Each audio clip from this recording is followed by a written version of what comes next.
Start કરીને આમાં શું નાખ્યું છે? આદુ મરચાં અને લસણ. કેટલા અંદાજે તમારી જરૂરત પ્રમાણે, તીખાશ પ્રમાણે મરચાં, આદુ અને લસણ. ઓકે.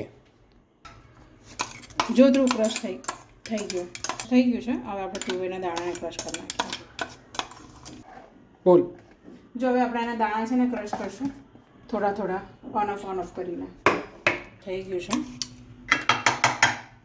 જો આ ક્રશ થઈ ગયું છે.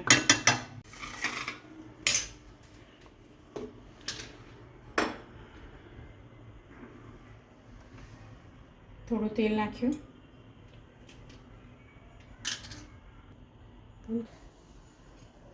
જો તેલ નાખ્યું, હવે એની અંદર છે ને થોડો અજમો,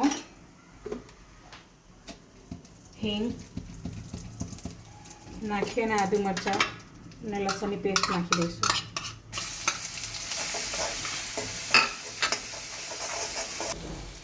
થોડી સંતળી જાય ને એટલે આપણે આ ક્રશ કરેલા દાણા નાખી દઈશું.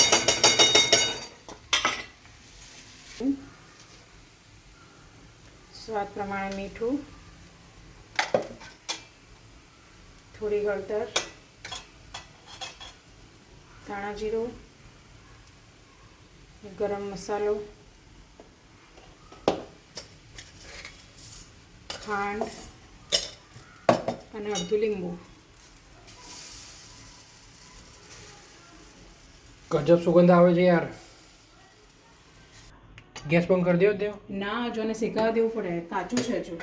એવું છે.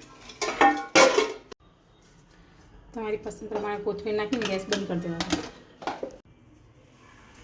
1.5 કપ જેટલો મેંદો લઈ તેલનું મોણ વધારે નાખી અડધા ઉપરનું લીંબુ નીચોઈ અને રોટલી જેટલો સોફ્ટ લોટ બાંધી દેવાનો. થોડી ઠંડી થાય ને એટલે છે ને ગોળા વાળી દેવાના. જો આટલા ગોળા બનાવ્યા છે આને. થોડું તેલ નાખી અને પછી એને મસળી દીધો. હવે એના એક સરખા લુવા કરી નાખશું એને પેક કરવા માટે. ગુલ્લા કરી આવી રીતે હાથથી બી કરી શકાય અને વણીને બી કરી શકાય.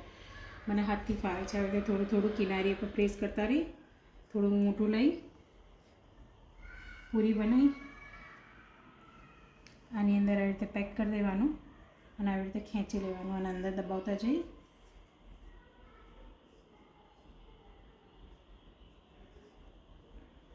આનાથી પેલી ચોટલી નહીં વળે, અંદર ગઠ્ઠો નહીં થાય, એટલે અંદર કાચો લોટ જે તમને લાગે છે એવો નહીં લાગે.